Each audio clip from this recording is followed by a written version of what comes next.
Welcome to RPG Book Club, the podcast where we play a little bit of a video game and talk about how it makes us feel. I am Sam Holman.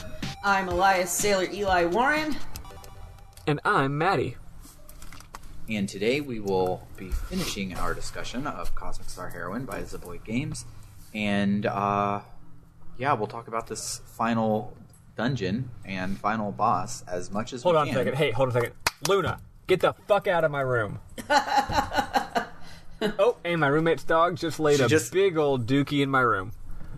She just wants you to save your game. That's what My Luna's there roommate's for. dog, Luna loves to do that. She does not belong up here. Sorry, I'm so sorry. I had to yell at her so she would run out the door. Okay. Go on. No, you're good. Yeah, love to start our podcast with Dog Dookie. That's the one. But yeah, so today we will talk about the ending of the game as much as we can, talk about our feelings of the game overall, and then answer some Q&A, if that's cool with everyone. Mm-hmm. But before we get to all of that, how was everyone's week? Well, so first off, I wanted to thank you for reminding me to be hot, because as you know, I have a debilitating case of glamnesia.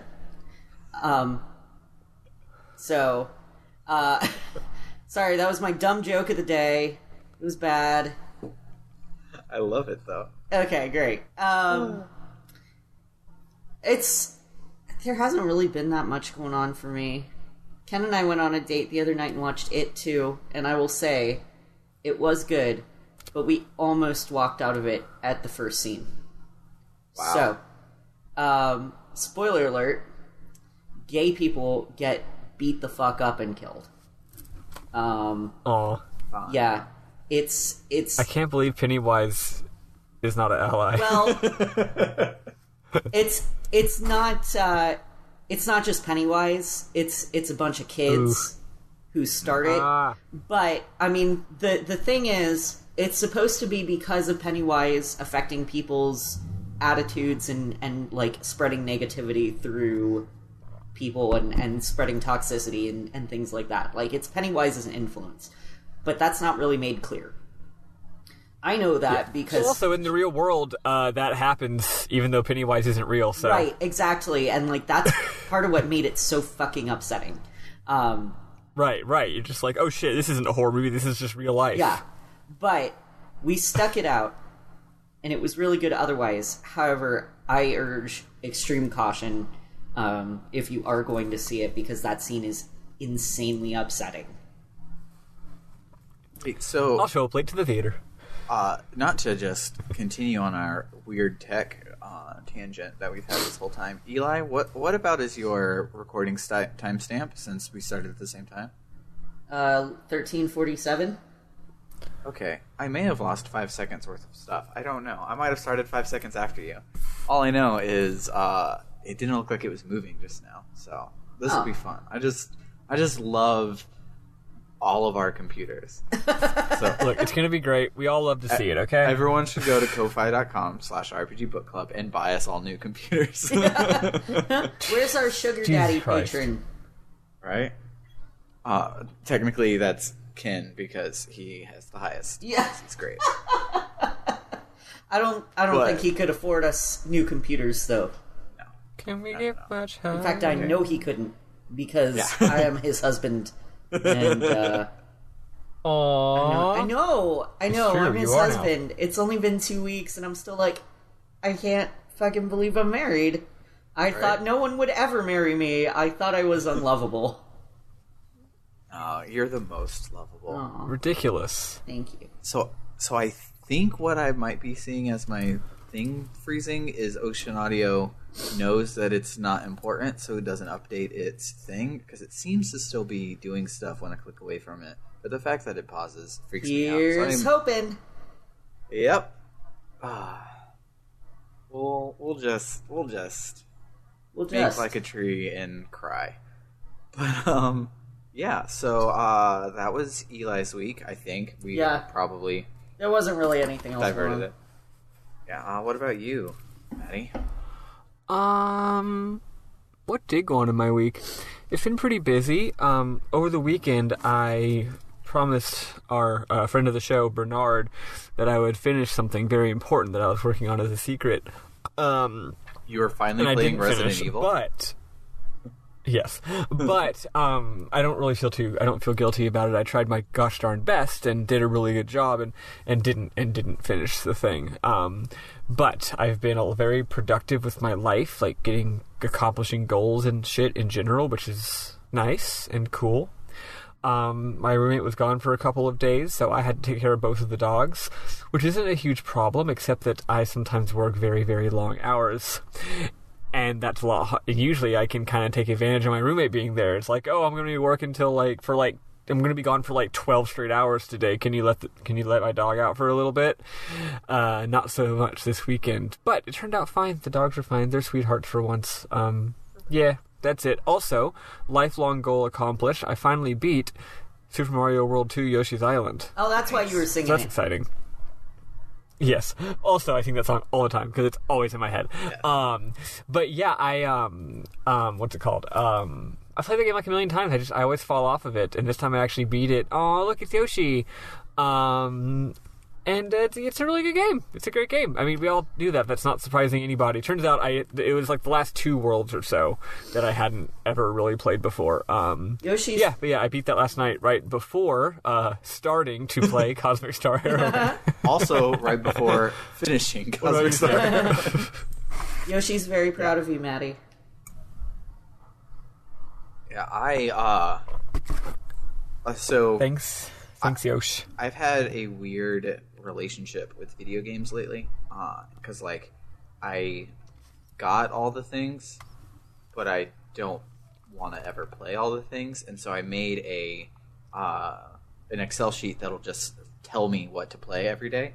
And lately, I've just been not even wanting to play any of those games, and so I've just been trying out random stuff. And I happened to try out Paper Mario Sticker Star, and it's great. It's so great that I did not play any Skies of Arcadia and instead played Paper Mario Sticker Star and wrote a JRPG Canon article about it.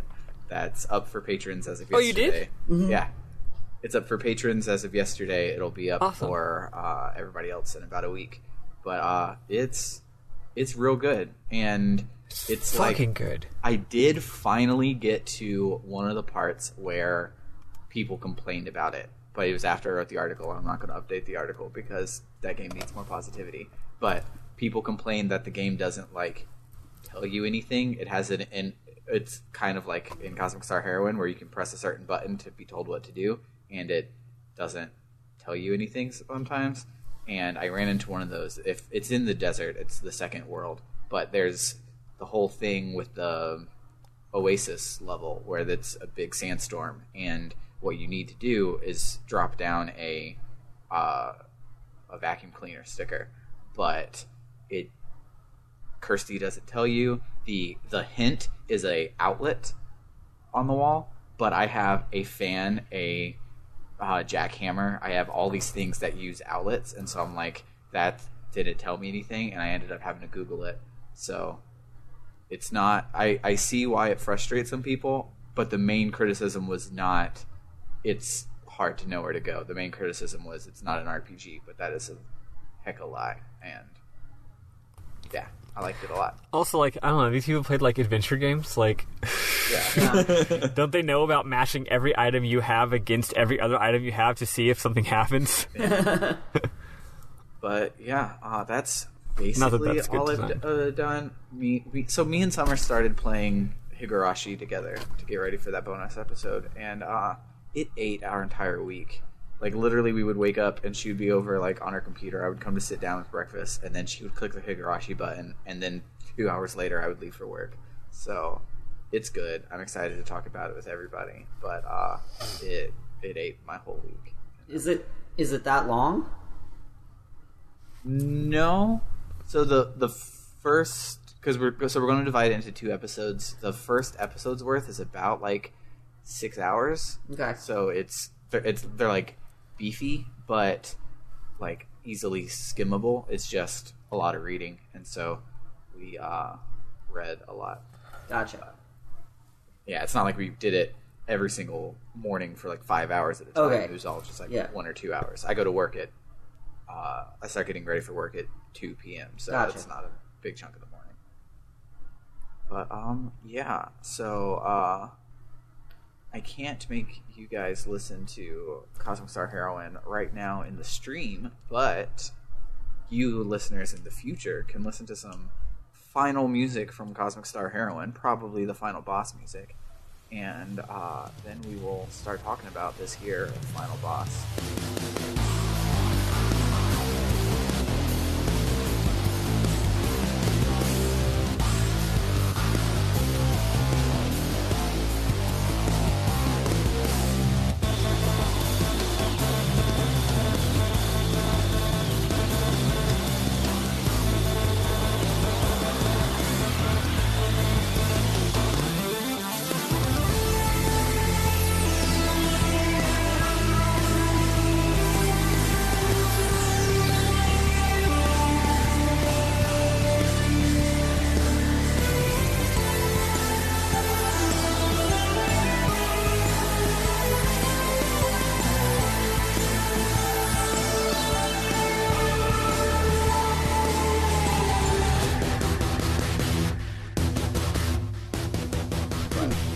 Computers. How do they work? Anywho, so we go into the giant Black Omen. So actually, the giant. That does remind me, since you saved later than we did, we should talk about everything from leaving the ship in that whole cutscene. I'm so sorry. Yes, we got to back up and talk about that. Yes, because I accidentally thought we did it last week. Yeah. So what happens there? So, basically, you go over to your galaxy map. That doesn't even look like a galaxy map. It's a really bad galaxy map. You go to your galaxy map and you say, "Final boss dungeon, please." And then you start to fly out. And I don't remember exactly what happens, but like something starts to go wrong. Like the boss dungeon robot thing like starts to shoot at you or something. Mm-hmm. And Yeah, I'm pretty sure the no. bad guys are just too good at guns. Yeah, I think they're good at guns, and they're trying to shoot at you. And so then, lo and behold, in comes the API, and they're like, "Hey, we're gonna blow up in a hole so you can fly through." Oh, I remember what it is. Echo. Echo shows up, but I remember what the big thing is. That's when they blow up the hive. So the Already in her giant Gundam thing turns towards the hive and blows it up, and we're like, "Oh no!" And then Echo's like, "Don't worry, I got you." And so then we fly in, and it's really well animated as far as Cosmic Star Heroine space scenes go. Like I enjoyed watching it. There's a lot of cool like debris and stuff as the robot breaks out and all that cool stuff. But yeah, so then we land inside of this dungeon, and then we walk through the dungeon. Yeah, so this here dungeon contains it's weird, it's not consistent. It doesn't contain ultimate weapons for every character. It contains like ultimate weapons for some characters and then like some equipment for some characters. It has an ultimate weapon in there for Already. Yeah, it does. Yep. Which is hilarious. I thought it was spoiling itself. Like maybe we were gonna get Already back. No. It's I was it's thinking like, just oh, is she gonna mean. rejoin? Yeah. And the game doesn't seem to have a new game plus mode either. Yeah. So I don't So I understand think what it's the point just a of that funny is. joke. Oh. I just think it's a joke. It's this pretty game funny. not believing in itself and needing to. I think that's a good joke. Oh, okay. Yeah, I like That's like a good RPG meta joke. It's like, haha, she would have been here, but she turned bad. Yeah, Oh, I yeah. actually am. I am. So spoilers for a game that won't be ready for 5 years, so you'll all forget. So it's okay. But I'm using that idea as like a dramatic thing for my game. Like one of the characters is going to die, and so you're going like really early on, and you're going to get a bunch of equipment for him throughout the game, because of course you're still going to find swords or whatever. Oh, okay. It's not like all the shops are going to stop selling swords. Yeah, and so you keep finding equipment for him, and then as part of the Disc 3 bullshit, when you literally go to hell, you're like, oh, cool, this is where we get him back. And they're like, oh, no, he was a good guy. He didn't go to hell. And you're like, oh, so you just don't get him back. That's great. I like that. I guess led me in the wrong way. I guess I didn't think it was a good Hell joke at the full. time because I was annoyed by it. I was like, you could have given me gear that was useful for someone who's here. Yeah, and like what makes me a little upset about this one is the fact that like you get something good for Alyssa, you get something good for Zixorv, you get something good for Orson. Then you get something not as good for Zixorv, and then you get the thing for Already, and it's like, okay, like, I can't play anything else but this right now. Yeah. This should have been, if you suck at catching the orbs at the end of Final Fantasy X, and you fight all of those mobs, they drop ultimate weapons for everybody, because it's like, look, you're about to face the final fucking boss. If you're Like, how come having Shawnee trouble... didn't get anything? Yeah. It's weird. There was also one chest that you opened that was like, hi, my name's Molly. I took the contents of this chest, but here's some cool tips. And I was like, That's weird. I didn't find that one. Yeah. I should have screenshotted it. I don't remember exactly what it said, but it was something about using the link skills, which I've, once again, never used. Yeah. Because I don't know how. They're good as hell. The last... the last shop in the game sells trickster shields that are maxed out damage resistance, so everybody has a trickster shield, including Alyssa, and I know that locks me out of the cool moves, but I like to not die, and I kill things good enough, so... I mean, nice. Again, I was on so Weenie anyway. Hut Junior mode, so it didn't really matter. You're like, oh no, I needed ultimate you get a bunch of ultimate chests. weapons Some of them so I could kill are people gated faster. behind... some of your chests are hidden behind optional battles. Some of them are not. Some of them you just get skis. And you go through like 3 screens, and there's like no dialogue or anything. And then you get to the northest most of the dungeon, and you see a big wall robot, like embedded into the whole wall. It's just like a big coil of metal and such. And there's a little face inside of it, and you talk to it, and Already goes, "My friends, you've come to see me," which is definitely something a villain wouldn't say. Definitely not ominous villainous dialogue. She says, "I see you still have those pesky mind shield." Okay, pesky. If you ever say the word pesky, you might be a villain. I see you still had those pesky mind shields activated. I guess you're here to interfere as usual. She says like 3 more lines, and then you fight her. And you fight Integrated Already, who in my game has 85,000 hit points, no weaknesses, friend no more. And if I recall, she mostly just does an all attack that hits all for pretty fucking heavy damage every turn. And sometimes she gets 2 turns because she has fast speed. It took me 2 tries to beat her. I had to totally back out, revamp my party, rethink my strats before going back in. What about y'all?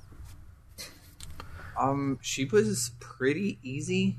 Like I said, this whole last thing took me like 15 minutes. I don't even remember much about the fight itself. I remember it had cool music. Yeah, the boss music was great. The music in this game is so good. Real good music. But like, I just don't remember the specifics about the fight. It kind of just happened. It like. Do y'all remember y'all's final boss party? Yes. So I had all the people who I just got ultimate weapons for. That was my party. I had Alyssa and Zixorv and Orson, and who was my last? My last, I think, was Saibi, because I didn't get an ultimate weapon for him, but no, it was Sue. That's who it was, because I did get ultimate weapon for him. I had Alyssa, Dave, Orson, and Sue. Dave, because he can buff people. So yeah. Yep. Even though Orson fucking rules, I ended up taking him out of my final party after some shuffling. I went with Alyssa, Sue, because as the two of y'all have also discovered, Sue just does bonkers damage. Yeah. All the time. Zixorb, and Chani. The last one was kind of a wild card. I was like, it could be Chani, it could be Dave. They both have way too little health. It's annoying. But Zixorb and Sue just do stupid fucking damage. And also the final boss, I believe, the final boss is weak to water, so no one else does water except Alyssa. So it's like, it doesn't matter type effectivenesses, you know what I mean? I also rejiggered their abilities quite a bit before I went into this battle. But yeah, I after my second attempt at this boss, I beat her. And let's see. After you beat her, you get a little hologram message from Areti, who I guess is just straight up dead. She doesn't even get like a death monologue or anything. Well, I guess this is it, but it's post-death. She's dead. That's it. End of story. So her hologram says, if you're hearing this, that means I'm dead. I apologize for any pain and suffering my actions may have caused you. Talking like a politician who just said something racist.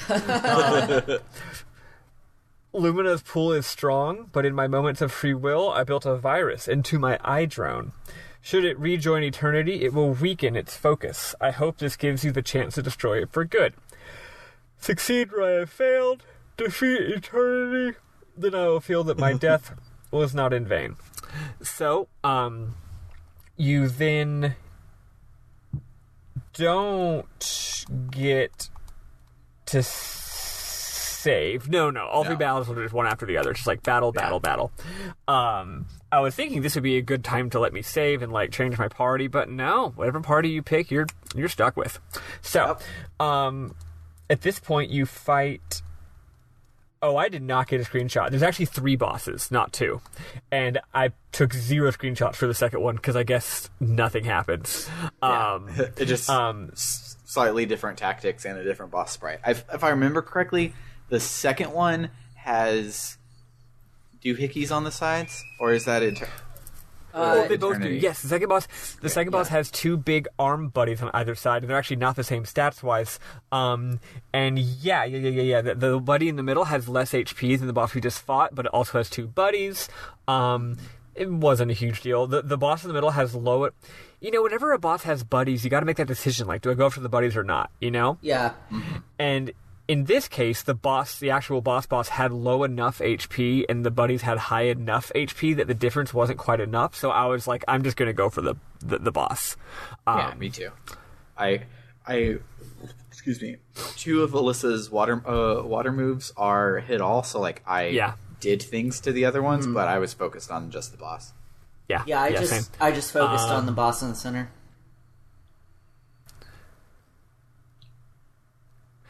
And then you beat it, and then you go to the final boss, and low-key Chrono Trigger reference, the way the boss looks, and the sort of layout of the room, and that kind of thing, low-key Chrono Trigger reference. Yep. And you fight this... Oh, the second boss had regular boss music, which was funny. Yeah. Maybe they didn't want to jerk you around, and maybe they wanted to make sure you knew it wasn't the real final boss. They're just like, don't worry. Hear the music? You got one more. It's fine. That way they wouldn't be stringing you along endlessly. This final boss, though, does that final boss thing that some games do where it's got like really chill music.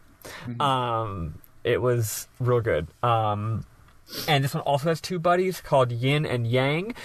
I never even looked at them. I also just hit the boss. Yin and Yang 2020. Just kidding. That's a joke. Don't vote for Yang. They both have like 1 million hit points, and their description is like practically invincible. And they're both weak to water. And then, so yeah, if they have 1 million HP, then I'm not going to attack them. And the main boss has a more reasonable amount of HP, and the description is something like slow to charge up, but when it does, watch out. it didn't charge up. I So beat the it whole before it battle charged for up me too. was just the yin and the yang attacking me, and the middle one never did. And I've played this whole game on hard mode. This battle did take. Actually, it didn't take too long. I'm pumping out damage pretty good now. But whatever it is that happens when it charges up... that's why I had Chani. Her fucking buff all move is so good. Yeah. It's so good. That's the only reason she was there, and she actually saved my ass, honestly. Because they would keep hitting people and it wouldn't do that much damage. Yeah, you kick its butt. That's it. Zagreb says, "We did it," which is a funny sort of upbeat thing for a cool assassin to say. They say, "We gotta get out of here before it's too late." Why did I take a video? Whatever. Then you escape, and the final boss says stuff like, "Oh, you think you've won. You're excited to have won, but what have you really accomplished? Your pitiful human lives are measured in years." And I'm like, dude, shut up. You just got here like 5 seconds ago, and we kicked your ass. Shut up. And then he's like, "I'll be back." And then there's a credits where there's they must have exceeded their Kickstarter budget by quite a bit on this game, right? Like, because there's so many backers. Yeah. There's so many splash images, and what that says to me is like, we exceeded our budget and spent all the surplus on splash images, which I'm not complaining. That's a good thing to spend your surplus budget on. Yeah, but yeah, so the ending is just like, here, have all of them, have all the pictures of the characters you like doing cool shit. Yeah. So you get kind of Chani decides to be the priestess of gunmancy. Dancy guy does Dancy guy stuff. Do y'all remember what Dave's is? Dave has Vaguely. a game center. He has like a game corner, and he beats his own high score on a video. Yeah, he's just playing in an arcade, and he's like, hell yeah. Our buddy Cop Man has become the top cop. I don't know why I couldn't think of the word arcade. It totally escaped me. a game corner. I remembered that I wanted to use the word glamnesia this morning, and yet I forgot the word arcade. Well, I'm glad you remembered one thing. I can remember 0 things. So. Okay, great. Our boy hard boiled McGee. He's just chilling in his office with enjoying a good case closed, and then suddenly a hysterical dame appears at his door and is like, you gotta help me, and he's like, oh, settle down, toots, I can hardly understand a word you're saying, and that's it. I want to play that game personally because Orson is great. Buggy Boy looks at his hive being rebuilt and is happy about it. Sue is the new director of the API, which, bless his heart, he deserves it. Yeah, he does. Like he puts on the cool guy sunglasses over his cool guy sunglasses. No, he didn't have sunglasses on to start. Oh, okay. Assassin guy. That would be hilarious, Zagreb. though, if he had sunglasses on and then he put another pair of sunglasses on over that. Because the Steel also had crazy sunglasses, so it'd be funny if like that was the badge. You don't get a badge, so let me just take off these sunglasses. Oh, and I put on actually thought that's what it was. sunglasses. Yeah, I thought that was like the director gets to wear cool sunglasses, but I guess he already had them before. Yeah. Anyway, assassin guy does a cool assassin guy thing. He like does a Batman on some guys in the alley. So his life hasn't changed at all. No. And that's it. And the game He ends. literally is just kind of there this whole game. Like he shows up, be like, "Yeah, Yep. I'm just here for the bounty." Whatever. And to do hell of damage. And then at the end, Alyssa is chilling in her ship, and then she gets a transmission from Sue saying, "Hey, I know that you're relaxing, you're enjoying your sort of break, but I am picking up some weird readings in your area. Go check them out." And of course, she smiles and goes off on her next big adventure. And that's Cosmic Star Heroine, fam. We did. We did it, folks. Yay. Good for us. All right, so positivity up in this joint. Eli, what was your favorite part of this game? I thought the battle system was really interesting. And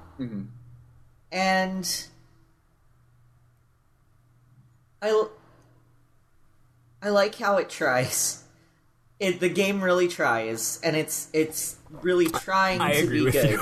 And it's really like doing its best. You know, I think that there is room for improvement in a lot of areas, but they had the right idea, and they're going in a good direction, and hopefully they're, you know, hopefully they just keep improving from here. I don't think it's a bad game because it gave me an easy mode and let me beat it real easy. If it was a bad game, it would have one mode, it would be too hard, and I would not want to finish it. I feel like you're subtweeting at Rogue Galaxy and Xenogears right now. No. Why would I do that? No, not me. I appreciate what this game was trying to do. I think that it could have worked a little differently, maybe not harder, but differently, to execute it in a better fashion. But in general, it was not a bad game. It just wasn't an amazing game. Yeah, it was a lot of fun, and at the end of the day, that's what it's about. I thought Eli, just now you. Oh, sorry, my connection's bad, so I didn't mean to interrupt. Go on. No, I was just gonna say. We were waiting for you. I thought the stats were weird, but other than that, like, the battle system was pretty cool. Oh yeah. So my connection got weird for a second, and Eli, you were saying, like, you know, there's room for improvement, blah blah blah, and then you said, but, and then after that, I just heard silence for like 15 seconds. And I was like, wow, that's Eli's really hamming up this like dramatic pause before he says what he's going to say.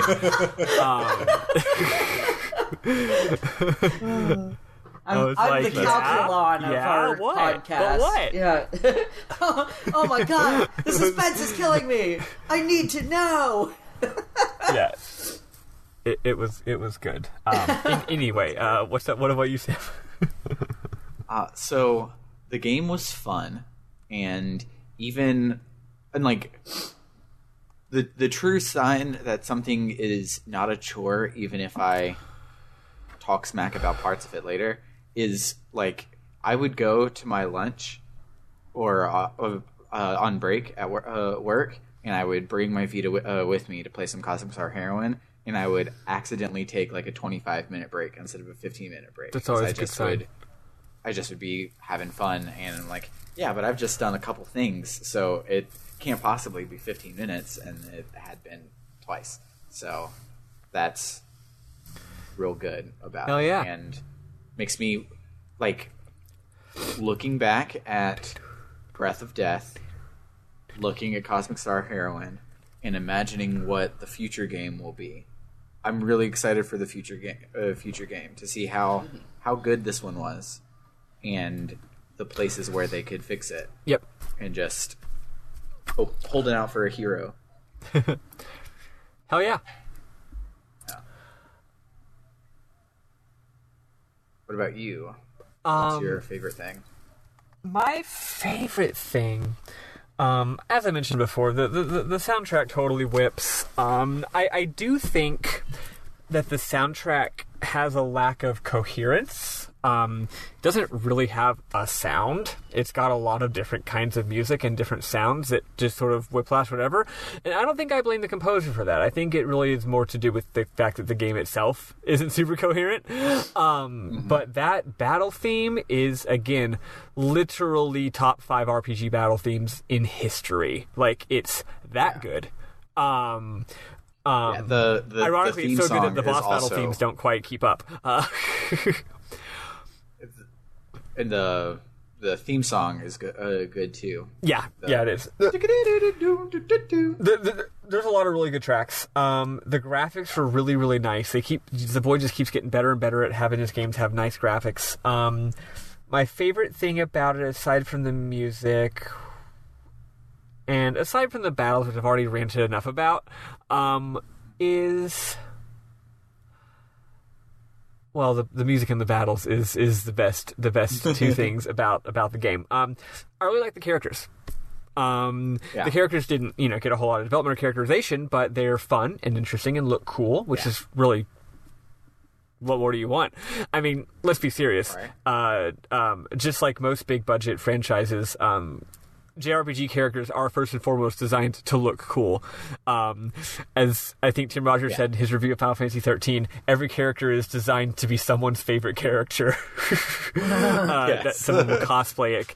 They're designed with cosplayers in mind, I feel like. Anyway, but I love how the characters' personalities come through in their battles, in their battle abilities. Yeah. Mm-hmm. That's great. That's just like classic, in my opinion, that's... Oh, go on.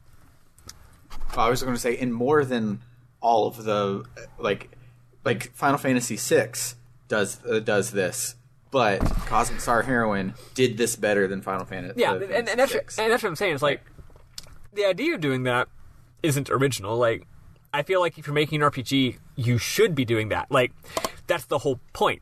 Like why are you making an RPG if experience isn't also a metaphor for life experience? And why are you doing an RPG if the characters' abilities aren't metaphors for their personalities? Why are you doing, you know what I mean? Like, that's the point of an RPG. But they did it so well. And in fact, I feel like in some ways they did a better job of characterization through battle. Like, when you get a Dancy Man in your party, and you see that all of his abilities involve him dying, you're like, oh, I see how this guy is. And then you see that, what's her name, Lauren's abilities all involve, like, stealing the spotlight from her allies. I'm like, okay, I see how this is. And that's really cool. That's really, really cool. I would love to see that developed even more, where just you... And I said, and also, just... add a shuffle button and make this a card-based battle system. Make it card-based. Yeah. Yes. I do think the battle system, though it is very, very good. There's a lot of times... Go on. So I was just going to say, because there was a lot of times when, like, I could use the top deck coming in clutch feel of a card-based system, where it's like, oh, I don't have any good things left. I really wish that I had so-and-so's other move, but it's situational. It's not something I want to put in for every battle, but it would be great if I had, say, a vulnerable move for Sue, and I don't have one right now.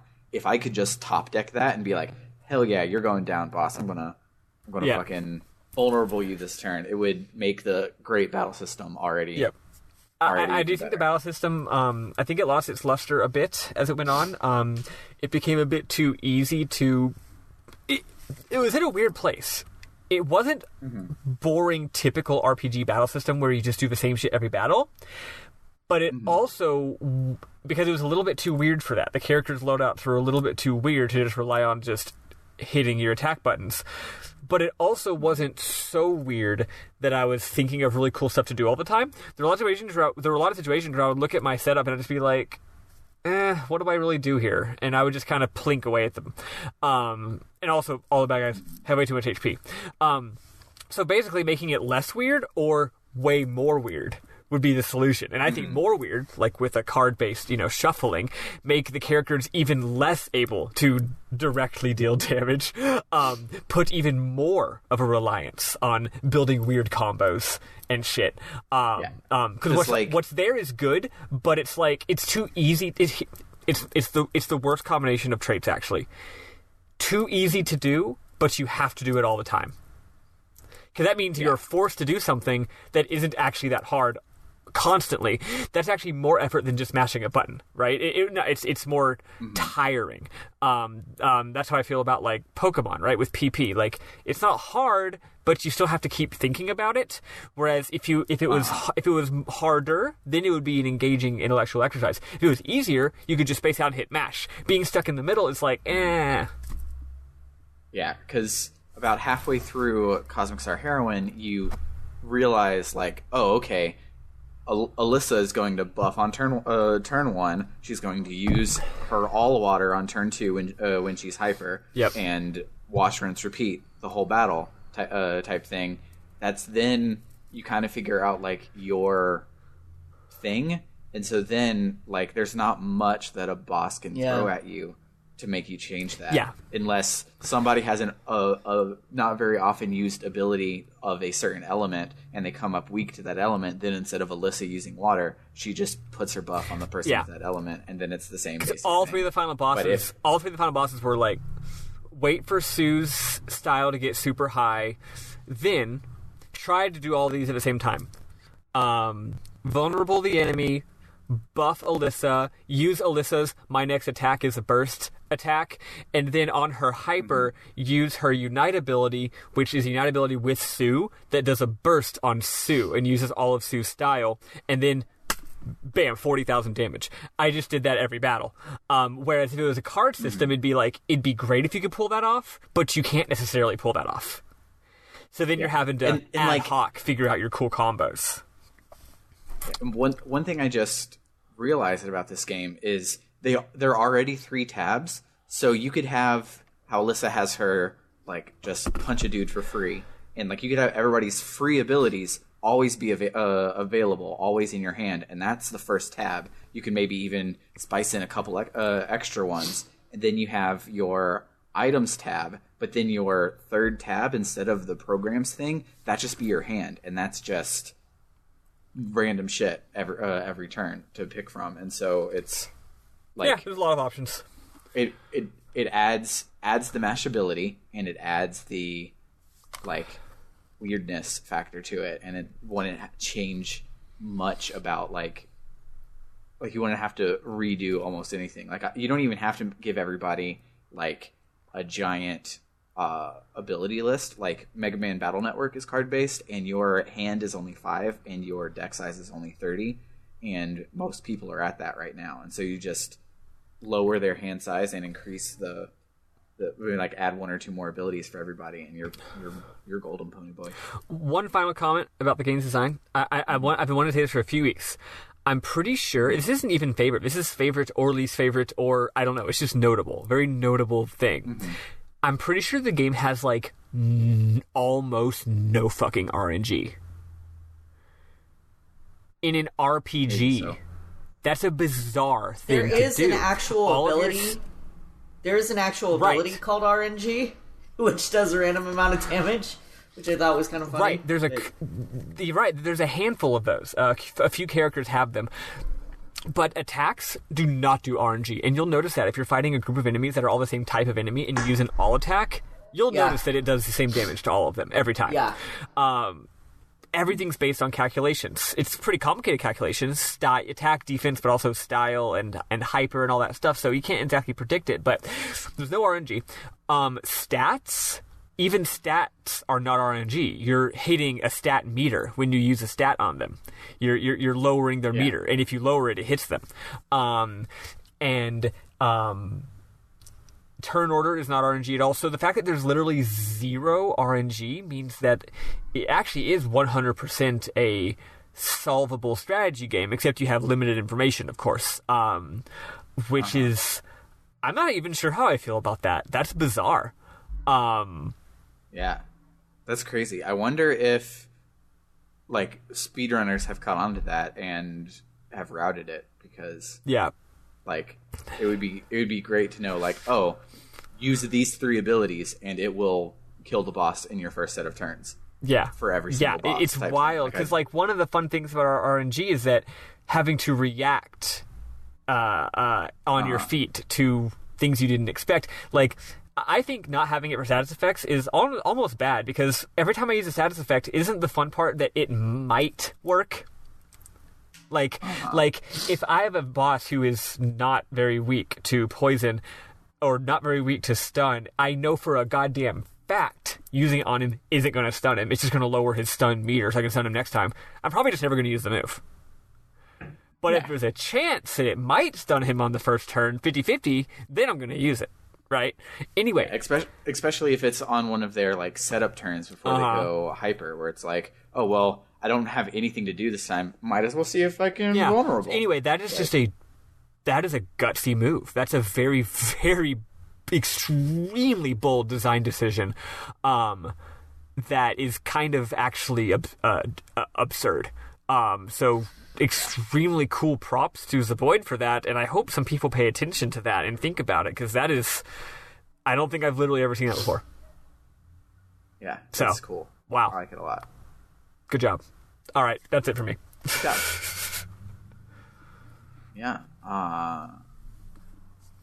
Yeah, I think that's basically everything I had to talk about the game.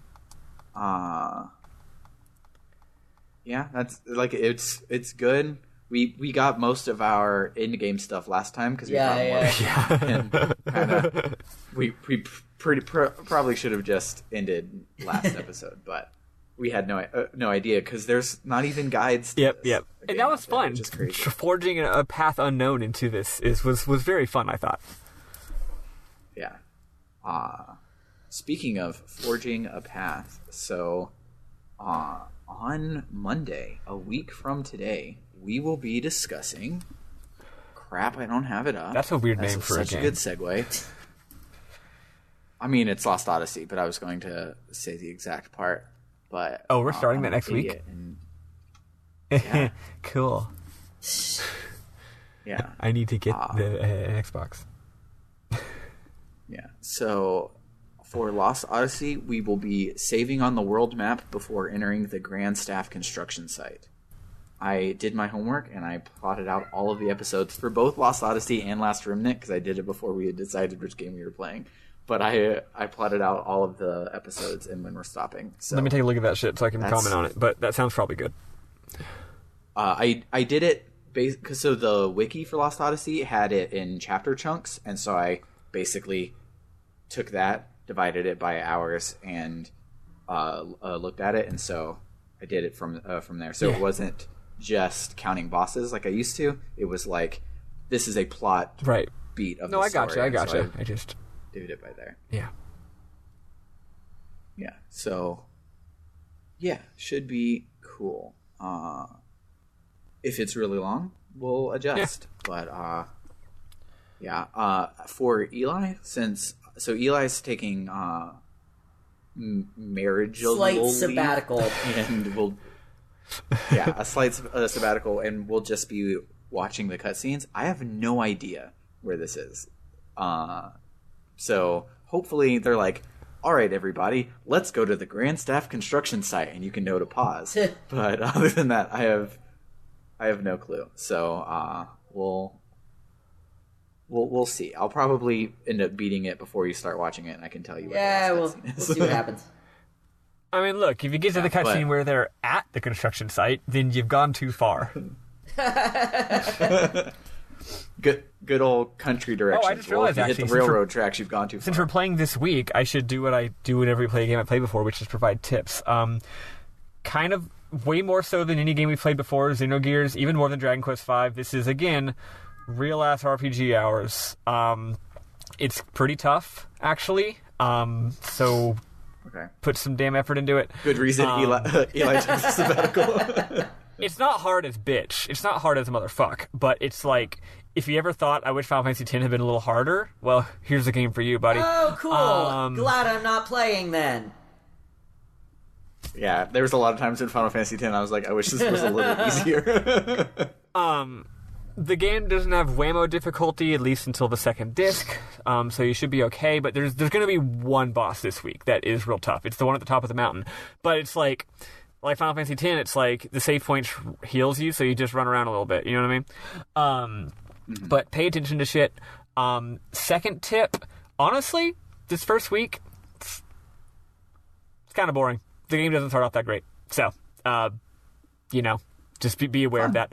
The first town. Oh, the NPC writing is really good. So feel free to talk to all the NPCs if you want to be a little bit less bored, because the first town in this game is just a little dull, frankly. That's my opinion, but whatever. Okay. There, heads up there. I don't think I really have any other tips. I think the game documents itself very well, and you'll probably understand what you're supposed to be doing. Oh, final thing, sorry. Anytime you go to the inn, it'll be like, so-and-so had a dream, and you get to do this game's main gimmick, which is reading these long, like, novellas. Those are fucking great. However, I would recommend when you first acquire them, don't read them right away, and read them later at your leisure. Okay. We can talk about them, like, in the finale type thing, or whenever it comes up. Yeah. And I'm sure that Eli can probably find them.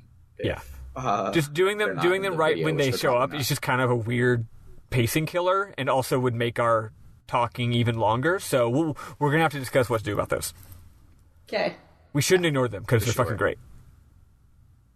Yeah, we'll probably find weeks when we accidentally didn't do anything and plug a couple. That probably works. Yeah, there we go. We'll see. Or have a special episode for all of them. A very special episode. We'll wing it.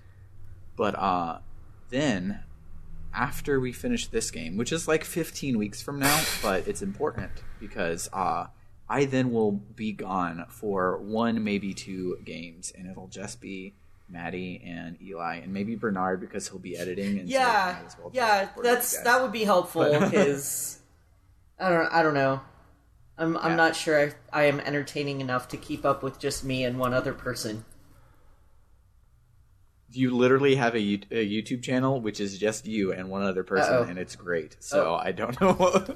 Sam, I'm gonna have to hard disagree on what Eli just said there. Yeah.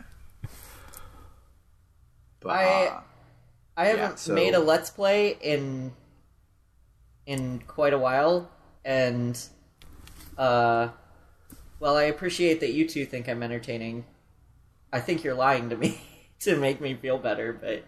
No. I'm not lying. No, not at all. Your Let's Plays I'm bad at lying. But, yeah, so I will be taking that one off, but it's okay because there are 1,000 bonus episodes between now and Christmas for everyone to enjoy hearing my voice, so it's okay for me to take off. But I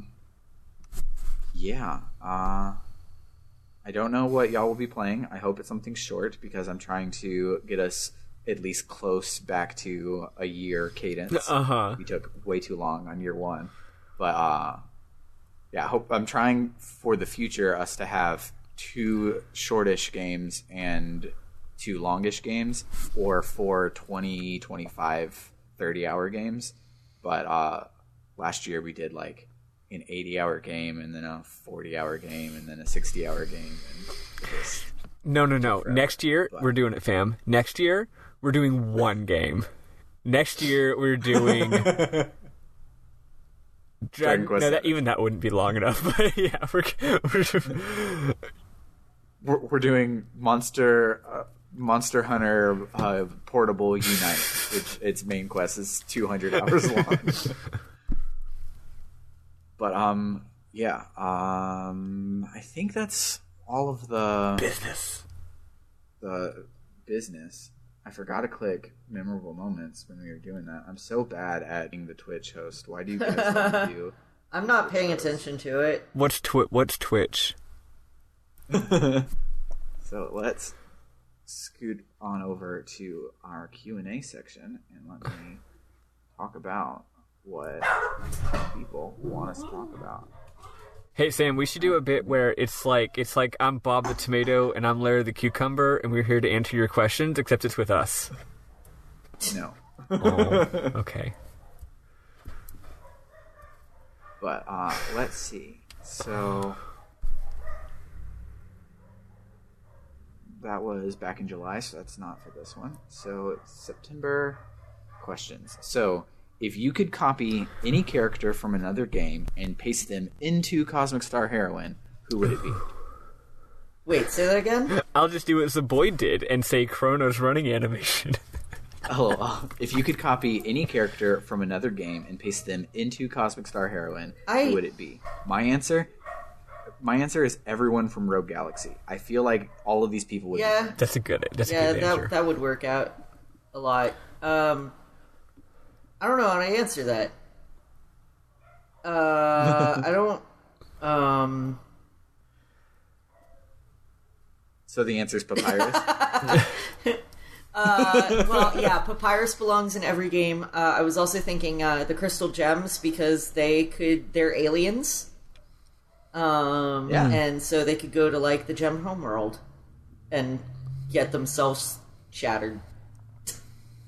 Nice. Yeah. Oh, those are both really good answers. Damn it, folks. I would put I would put in what are they called? It's a throwback to another It Is a Void game and also nerd pandering.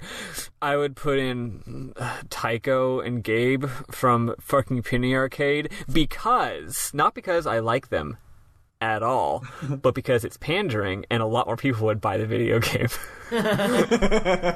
Oh boy, they're in it. Oh boy, they could do dumb jokes for their attacks.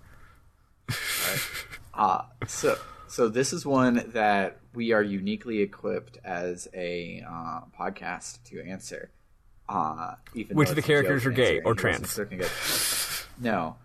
What's the best ramen shop in Austin, and why is it Ramen Tatsuya? That comes from Francesco, who ate at Ramen Tatsuya when he was down for I'm not going to argue with that. That's true. Ramen Tatsuya is incredible. Fucking amazing. God, I miss Ramen Tatsuya. Fuck. I miss ramen. Yeah, it's good. So, Eli, now you're not coming over to grab Lost Odyssey, but when you come over to grab Lost Odyssey, in quotes, or just come hang out, I ordered keto cereal that has 1 gram of carbs in it and almond milk, so I can hook you up and you can have your sweet tooth.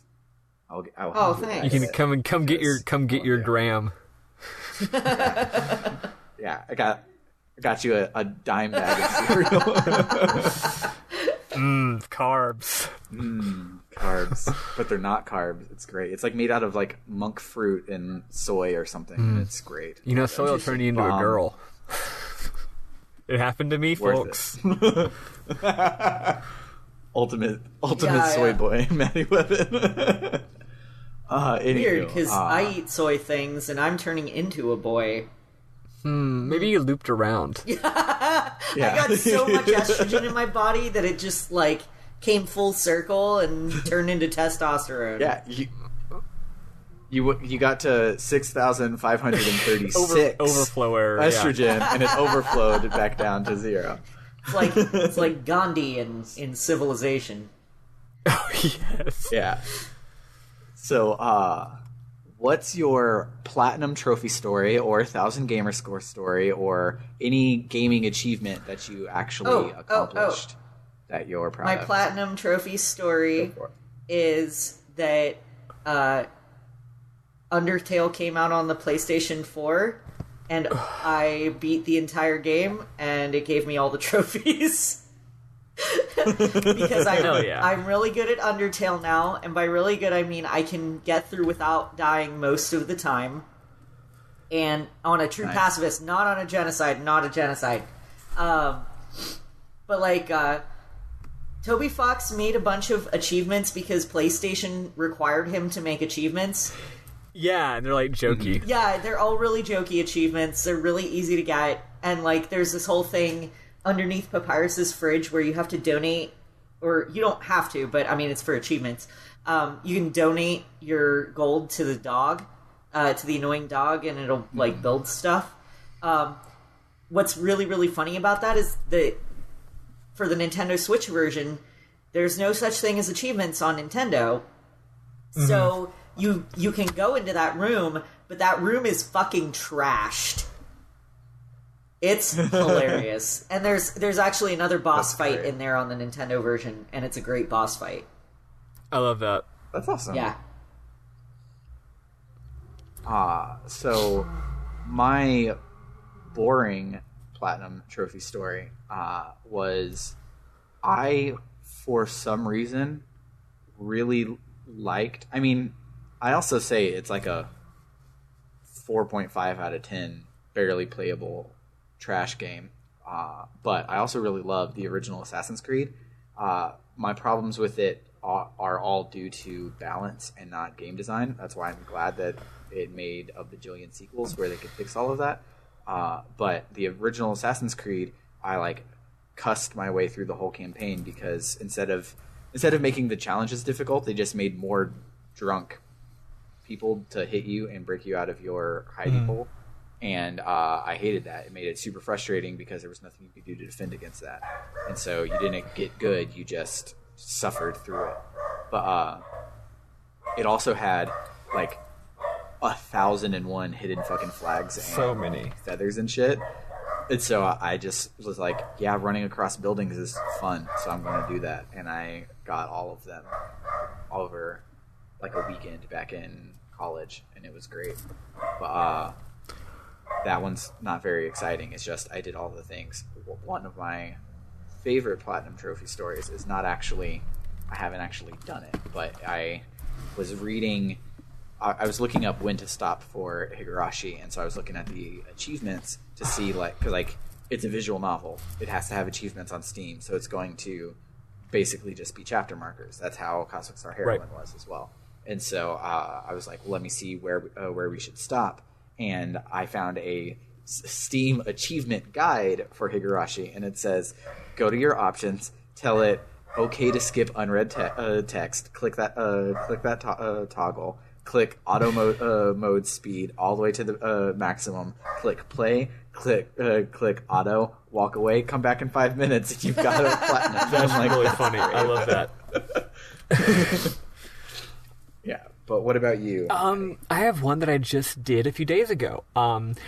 So there's that game that I love, Celeste, one of the best platformers of all time, bar none. It is absolutely the best of the modern style of platformer, the modern precision the Super Meat Boy. Yeah, Super Meat Boy genre. Precision platformer kind of thing. I think it blows all those other games out of the water. It's an absolutely incredible video game. And one of my... I think it's the hardest video game that I've ever gotten really good at. Because I'm not very good at games. I'm usually just stubborn, right? And I play a lot of hard games, but a lot of games that are hard, I'll beat them and I'll be like, cool, I beat it. Or I'll beat it and then, or I'll not beat it and I'll give up because it's too hard. I'll be like, cool, that game ruled. It's too hard, right? But this game, despite being, FYI, don't let me scare you away. The regular, the story mode of the game is actually very, very reasonable difficulty. It's a lot of fun. In fact, it might even be a little too easy. Anyone can play it and have a good time. You'll die. I mean, you'll die a lot, but it's fine. And on top of that, they also have a bunch of assist modes.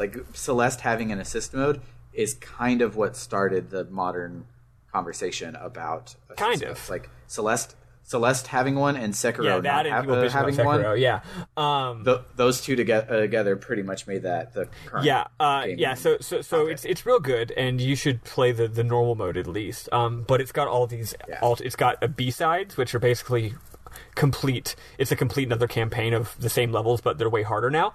And then there's C-sides, which are even more harder now. Anyway, I 100%ed all of it. Got all the strawberries, beat the B-side, beat the C-sides. I didn't beat the golden strawberries, but I don't consider that to count because, frankly, it's complete horseshit, and I'm pretty sure everyone, including the developers, knows that it's horseshit. A golden strawberry is beat the entire chapter without dying a single time. Oh. And to be clear, a chapter will take you, if you beat it without dying, it will take you 20 or 30 minutes. Yeah, that's a precision. Imagine playing Super Meat Boy for 30 minutes without dying, right? Yeah. I actually did get golden strawberries for the first 3 chapters because I love the game that much. But anyway, 100%ed it. And then they released Chapter 9, and Chapter 9 doesn't have A or B or C sides. It's just one chapter, but it's stupid long, and it's the hardest content of the whole game. Actually, a lot of people are upset about it because they're like, I just want to see the story. Why are you making it so hard that only people who beat all the secret hard levels can play it? And I'm like, okay, that's what assist modes are. What assist modes are for. Yeah. I don't know. Anyway, I did beat it. It gets bitchin' hard. For context, the original base game, I had around 7,500 deaths for the entire base game. Chapter 9, I had 2,500 deaths. Fun. That's 1/3 the amount of deaths on the entire rest of the game on the final DLC they just released. That is a lot. Anyway, it's amazing, and I finally beat it, and I feel real proud of myself because and I didn't use any assist modes. Also, Madeline is a trans icon, so there you go. Yeah. My other one is speaking of Madeline being a trans icon. Did you see the guy on Twitter yesterday blowing up because she has a pride flag on her desk in Chapter 9? No, that's what I'm saying. That's why she's a trans icon. I know. She also has some interesting pills by her bed and a photo of her as a child where she looks like she's not a she in her photo of her as a child. Yeah. Really? But did you see the specifically the Easter egg at the end of the game is that she might actually be canon trans. Yeah, but I'm asking if you saw the guy on Twitter that started the whole blow up. I want to see it. Send me a link.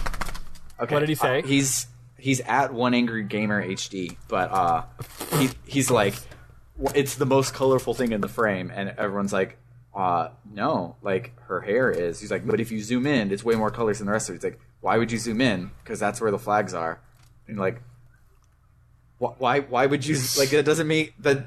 Those nullify each other. Oh, he's like mad that they're like drawing attention to it, like trying to push their gay SJW politics. Oh, That's hilarious. yeah, it's great. But I love, and also like Matt Thorson's non-binary now, so that's really cool. Yeah. I mean, not now. You know what I mean. Yeah. But yeah, it's great. Anyway, my other little story is Sonic Generations. I 1,000 gamer scored Sonic Generations, and that's an interesting story. Not because it was that hard, although it was somewhat hard. There's some tough ones on there. But what's so cool about that is that it was such a good game. The fact that it was a good enough game for me to be motivated to do it. You know, Sonic Generations totally surprised me and a lot of people with how really fucking good it was. Yeah. And I was like, wow, it's like 2011 and I'm loving this Sonic the Hedgehog video game. Yeah. That was before I grew up and realized that every Sonic game was good. Every Sonic game is good. So anyway, yeah, Sonic Generations, it's a great game. Yeah. You should 100% it. Actually don't, because one or two of them are complete horseshit. But everyone should at least play it because it's really good. And of all of the like throwback pandering sort of games that have happened since then, first off, it was the first one, so it's good. But it's also like tastefully done, and not just like, it's like, no offense to Sonic Mania. Sonic Mania is just, what if we played these awesome stages again, but the layouts were different, and it's like straight up Sonic and Knuckles 2. Yeah. Like, Generations doesn't really do that. Like, you end up getting like side-scrolling versions of adventure stages, and you get adventure versions. The reimagining of levels as different ways is really cool and interesting. Yeah, it's hella good. And also, Tails makes a joke that whoops, I turned my camera off on accident. What is he hiding? But boobs. I don't want to get taken down off of Twitch. But I have those now. But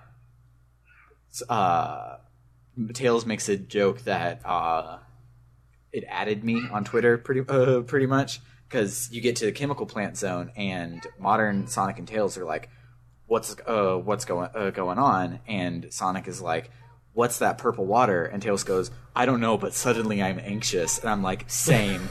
Literal same. Chemical plant zones, purple water will haunt me for the rest of my whole life. Yep. Yeah, that was good. It's good stuff.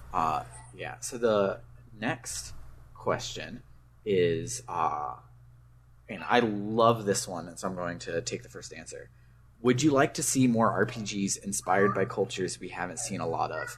And my answer is hell fucking yeah. Yeah. Like, for instance, if you look back over the pantheon of spooky, witchy TV shows, you have Buffy the Vampire Slayer and Charmed, OG, and Supernatural. All of those are based on Christian mythology plus Wicca. Like, that's what they got it's all going Western on. European stuff. It's all Western European stuff. So when they announced they were redoing Charmed for the new one, me and Summer were like, it would be so great if instead of the same shit that we always got with the old one, if everyone was a person of color and it was all like Creole and Yoruba and other mythologies that like you don't ever hear about, then Charmed came out and it's about all those other things, and it's fucking fantastic because I don't know, like in the OG Charmed, someone turns into a Wendigo. Well, I've heard Wendigo stories since I was a fucking kid. I know how Wendigos go. But for the new Charmed, it's like, oh, this mark is a mark in Yoruba. I don't know what that means. I don't know nothing. Yeah. I get to learn, and it's like I would also. So I don't know. With the original Charmed, I'd be pretty scared if someone turned into a weird font that I can't read. Not wingdings, a Wendigo. You know, the weird like skeleton monster that traps people in its chest from Legend of Dragoon. Yeah, that thing. But yeah, like I want to see a Russian mythology JRPG. I want like I know that we get a lot of stuff about Japanese mythology, but like only Okami has ever done it like kind of straight, and even then it's not that exact. Like I just want like Journey to the West, no changes. I want that RPG. Like I just want to play as a monkey boy on a cloud, but not then go find Dragon Balls. I just want to Journey to the West. Like there's so many cultures I don't even know anything about that probably have a super rich history. Like yeah, I was gonna say I think there's probably a lot of South American and African that would be really interesting. Yeah, hard agree. It would be fucking great. And you know, hopefully by people who are from those cultures and aren't just right white dudes who can use Wikipedia. That wouldn't be good. Yeah. And like they don't be the J.K. Rowlings of the RPG world, please. Oh God. So speaking of J.K. Rowling, there was a ClickHole article this week that was magnificent, and it was like too much information or something. It's like J.K. Rowling confirmed that after Harry graduated, Hagrid had no friends, and when he died, it took them a couple of days to notice. I saw that. It was really good. Oh God, J.K. Rowling was a mistake. I love it. I'm glad that Hatsune Miku wrote Harry Potter. yeah. Yeah, and Des Extreme's her suggestion was Australian-inspired RPGs, and like, fuck yeah, man. Like, even if it's not mythologies from other cultures, if it's like, this is a JRPG about surviving in the fucking outback, like, I'll take it. Like, I want that. Fighting kangaroos. I want that shit, man. But, getting poisoned by platypi. Another interesting twist on a question that gets asked a lot is if you could have a modern game, not a classic game, a modern game be remade into 2D or Octopath's HD 2D style, what would it be? If you could demake something into the Octopath engine. Dark Souls. Into a 2D thing to make it more like Hollow Knight, I would play that. Yeah, actually, I think that would own, because like Dark Souls 1, Dark Souls 1, its own, it's like whole Metroidvania thing that it has going on, and like the expansive looking everywhere and stuff. Like I could see that working pretty well in a Octopath-esque thing. And it obviously wouldn't be exactly like Dark Souls to therefore ruin it. I am hoping that this would be made by like, this wouldn't be them porting Dark Souls to the SNES. This would be someone making like Dark Souls Advanced Adventure or something, and it would be planned around. But what were you about to say, Eli? You initially said 2D or 2D kind of thing in a 3D environment. I'm thinking just 2D. Either way, I think would be good. Like Hollow Knight proves that the Dark Souls style of like weighty combat and reading your opponents and stuff works in 2D. Yes, and I'm actually good at that game. Yeah. I could be good at Dark Souls if it wasn't in fucking 3D. Like, this is part of the problem is, like, I don't do well in 3D environments. I have terrible aim. I have no sense of direction. Like, I just, I can't wrap my head. How can anyone think in so many dimensions? But I can't comprehend it. But, so, this is inspired by a game that's coming out in HD real soon. But, back in 2009, they remade the first Star Ocean game from the SNES, but they put it on the PSP, which is practically just a PlayStation 1 with a faster processor. So it was a pre-rendered game made a bajillion years after people stopped doing pre-rendered, and so it was fantastic. I would love that with some of the more recent RPGs, like, say, Star Ocean 5. Like, if Star Ocean 5 had a fucking pre-rendered background version, that would own. Go ahead and throw in, like, Persona and all these other huge, awesome RPGs, just to have, like, a canon version that's just a beautiful throwback with pre-rendered backgrounds. Basically, pre-rendered should make a comeback. Yeah, I'm gonna rip off Sam's answer here, because when I played Resident Evil Original, but the GameCube remake of it, ported to HD on PS4 earlier this year, my main thought was, oh my fucking god, pre-rendered backgrounds were the number one thing in the PS1 era, and then they stopped doing them because they didn't have to anymore because of technological innovations. But playing a GameCube game with pre-rendered backgrounds, I was like, these are fucking amazing. Mm-hmm. Why did we stop doing this? Yeah.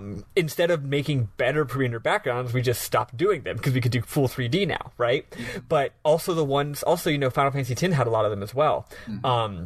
And they were so good in Final Fantasy X. I, like, as a kid, I didn't even notice. Yeah, I didn't know until later. I was like, oh, those are pre-rendered. I would love to see modern or classic games done in a FF789 style, pre-rendered 3D models moving around, which isn't exactly the question, but it's still an old school style, but it's a different old school style. To answer the question a little more, though, I had something in my brain. What the hell was it? Oh, right, here we go. This game actually already exists. It just needs to exist in English. They remade Xenosaga 1 and 2 on the DS. Yeah. With 2D classic RPG graphics and just not voice-acted cutscenes, just regular sprite cutscenes. I just have a hunch that that's probably really good. Yeah.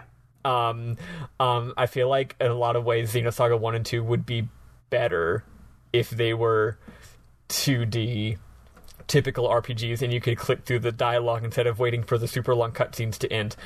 You could just read it instead and it'd be faster. And also, since it's one game, Xenosaga 1 and 2 is like they condense it into one game. It's got like a coherent battle system throughout the whole story, right? I bet that game rules, and someone should do. Like, it's not a shit ton of work, but still, it's a shame. No one's done a localization patch because it's just too obscure and no one gives a shit. I feel like there is one, but I think someone's working on it, but it hasn't been updated in like a decade because, again, who cares? So I want that. Yeah, that would be dope. It would be dope.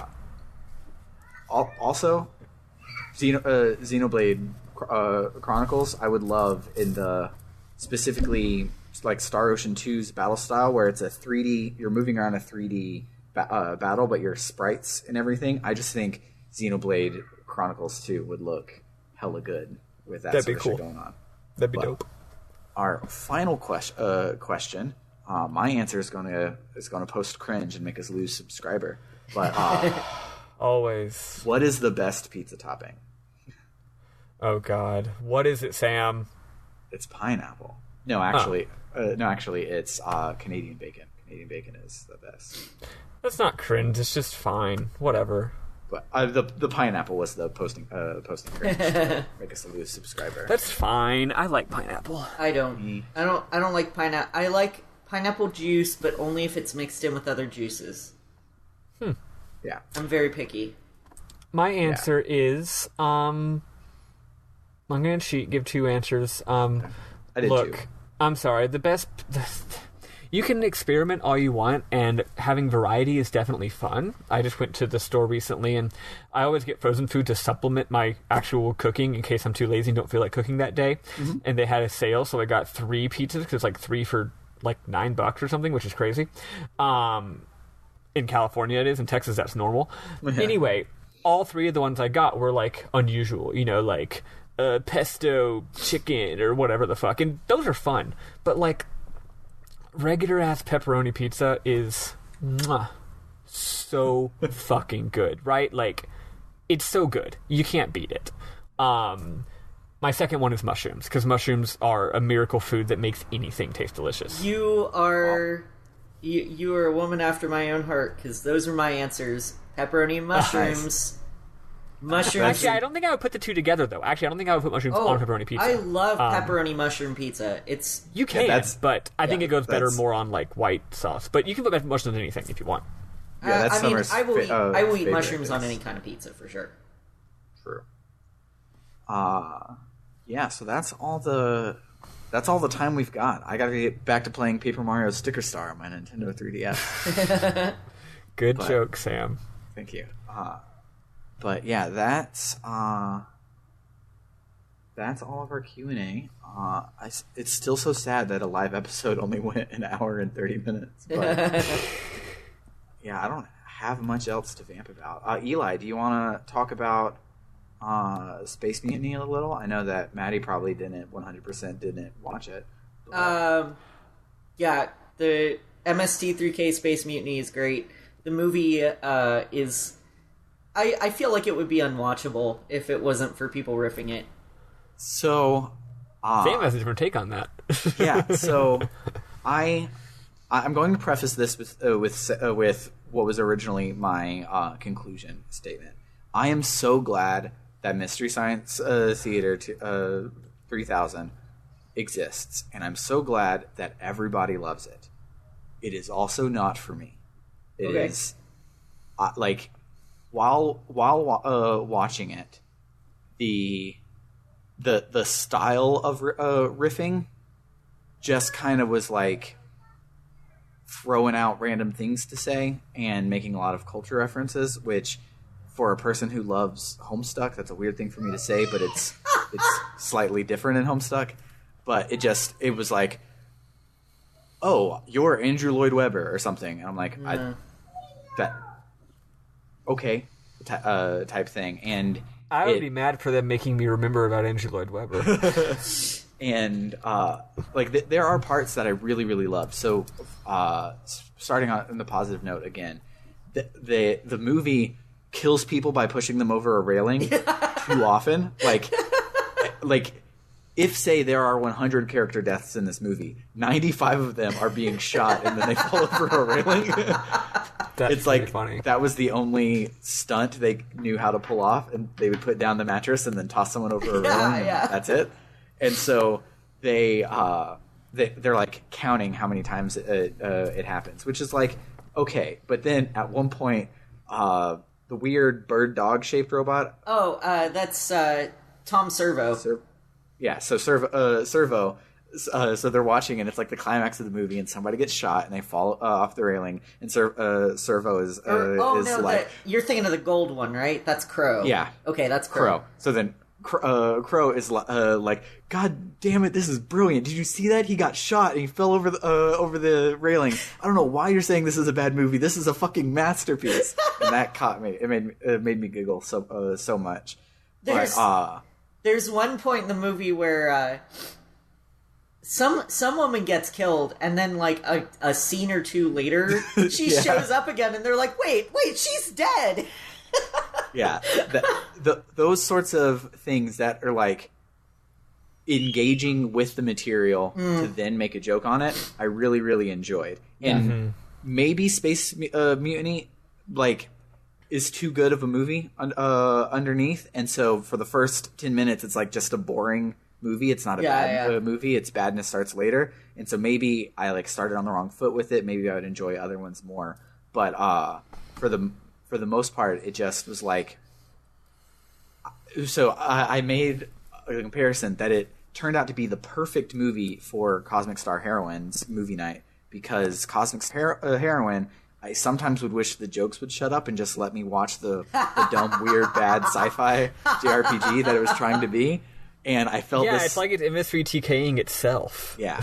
And so that's how I felt for part of it. And the good news is Space Mutiny is free on Amazon Prime, so you can go and watch the original if the MST3K is not for you. Yes. And I'd actually do that, but doesn't prevent the girl from coming back alive one scene after she died. Here's the thing. I didn't watch it because I actually thought we were doing it next week. But also, I didn't watch it for movie night. But also, I didn't watch it because, I don't know, shouldn't I watch Mystery Science Theater 1 through 2,999 first? I bet no one ever made that joke before. I'm sure they have not. But, yeah, I was Googling to see, like, if I was being contrarian or if there was an undercurrent of people that just say it's not funny, and like nobody else says it, so it's probably me. Like every other person says that it's phenomenal and it's great. I mean, and I think it's hit and miss. I've seen some good ones and some bad ones. Oh, for sure. And I think that there's like you're less likely to see people who are like, no, I don't care for it, because they just don't really think about it. They don't really watch it, and it's kind of a niche thing. Yeah, that's true. The two opinions are like, don't know what it is and love it. Yeah. And so I saw one forum thread where somebody was like, okay, this has been suggested to me forever, and I watched it and I just don't get it. But then like they were downvoted to oblivion, where like everyone was like, no, this is great. It's awesome. And so I'm like, maybe like I think it might also maybe it's me. I think it might also be a little bit of the nerd bro culture, where like they feel like definitely. You know, it's kind of a rite of passage as a nerd to watch MST3K. Yeah. For me, I just watched it growing up and I thought it was funny. Like, I don't participate in fandoms generally, and like that's a reason why, because like I don't want to be harangued because I don't like something, and I don't want to be accused of being a sheep, just being like, you know, oh well, you just like it because everybody else does, you know. And so like I just try to stay the hell away from fandoms in general. Yeah, but the main reason why I'm so glad it exists is because in 1988 there was literally nothing like this at all. Yeah. In the realm of the Tosh.0s and the America's Funniest Home Videos and all of that stuff that have happened now, yeah, it's like, oh, if we're going to do, like, just taking MST3K, there are, if you don't like one of them, there are two alternatives for you. There's a podcast and Riff Tracks and MST3K all on the air right now. That's like, you have a choice of that exact flavor of entertainment. But in 1988, didn't exist. And there were some people that are like, I think I can make a show because I just found out I can buy the rebroadcast rights to this shitty 1950s movie for like $10. So let's do that. And then we'll have our stupid variety show in the middle of it and tell a weird sci-fi plot that we all like and all of these things. And like, even though I don't like the final product, a lot of other people do. And I made this, what probably sounded ironically yesterday in the Discord, but I mean it completely unironically. There's too much good shit out there, so make something fucking shitty.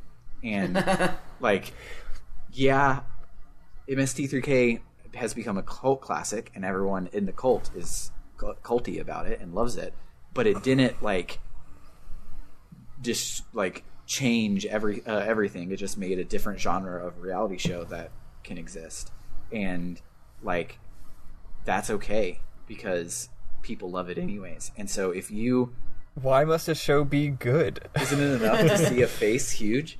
But, so, like, if you're like, man, it would be so cool if there was an anime about plumbers or whatever the fuck that you, like, that you have an idea for, and you're like, but I'm not good enough for it.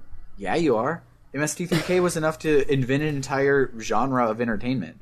So and they had $0, and it was built on the backs of shitty movies. So there's no, like, at no point did talent enter into the equation. It just was, we got here first and we were competent enough. So just make some shitty stuff. Like in the Discord, it was Desert Stream was saying, I wish I was a good musician so I could start a band. And I'm like, no, you start a band when you're a bad musician. Have you listened to bands? Yeah, you should be like, just make some shitty music. Like, go listen to Sans band. I'm just kidding. Right? I mean, yeah, go listen to our band. We're not good. But like, it, like, that actually holds truer than, like, because, like, I said it kind of jokily and I meant it not ironically, but thinking about it, it's actually really, really true. Like, look at all of the people that, like, have a major in music and can play the fucking grand piano, and look at what they've done with that versus look at the, like, 4 friends in their fucking garage in Southern California in 1999 that invented modern pop punk just by being Blink and playing fucking shitty music together. I mean, Green Day was a little before it, so I can't say invented, but they definitely are one of the creative voices for that whole genre. And it didn't happen because they were good. It happened because they just did it. And people liked it. And I feel like everyone should do that. And MST3K is that writ large, where it just was some low budget, hangy outy sort of thing, and it That's became a good point. huge thing. And I'm glad that it works. Yeah. But yeah, that's as much vamping as I can do, and I feel so sad that this episode is so short. But thank you for that little speech thing. That was very inspiring. I need this to be shorter because I really have to pee. Awesome. These so go on too long for my tiny bladder. I know. But as a reminder, I said it earlier, we are saving on the world map before we enter the Grand Staff construction site in Lost Odyssey. Counterpoint, there's not a world map. Not counterpoint. There's 100% a world map, and that's where you save. There's no JRPG world map, but there is so you can save when you're on that map screen? Yes. Okay, cool. I was misremembering the game. Yeah, you can save on that map screen. So it's not you walk out and you're big and buildings are small. It is a literal map, and you click where to go, and so save there. And if it doesn't let you save on the map screen for some reason, go into anywhere else besides Grand Staff construction site. And then save. Yeah. But, so we'll do that on Monday. Eli will let you know what cutscene that is. I also will link the movie version that you're watching in our thingy. So if you don't have an Xbox 360 or yours is red ringed and you don't have an Xbox One, this is kind of the least available game we've ever played. But besides, like, the old fan translation ones. But if you don't have the 360 to play it, there are quite a few Let's Plays and also movie cuts that are pretty good. So I will link those. But as always, if you want to help us pay for shit, you can do so at ko-fi.com/rpgbookclub, or you can find all of our links on rpgbook.club. And that's where you can look at my new JRPG canon video I did, article that I did, which is good, and that has links to our Discord, where we got some new people last night that came because I went on #JRPG on Twitter, and I followed everybody that I could, and it worked, and I got a few new people, like Astracat from last night. Thanks for coming and hanging out with us. So come and hang out in our Discord. We like people. Another way to help us reach more people is to tell your friends that we're cool and they should listen to us. B, give us reviews on Apple Podcasts, because that's the algorithm. That's the database that's part of the algorithm for that database, and that's the database that runs most other podcatchers. So, yeah. For RPG Book Club, I have been Sam Allman. I've been Elias Sailor Eli Warren. And I'm Larry the Cucumber. No, I'm Maddie. Adios, folks. Toodaloo. Bye, nerds.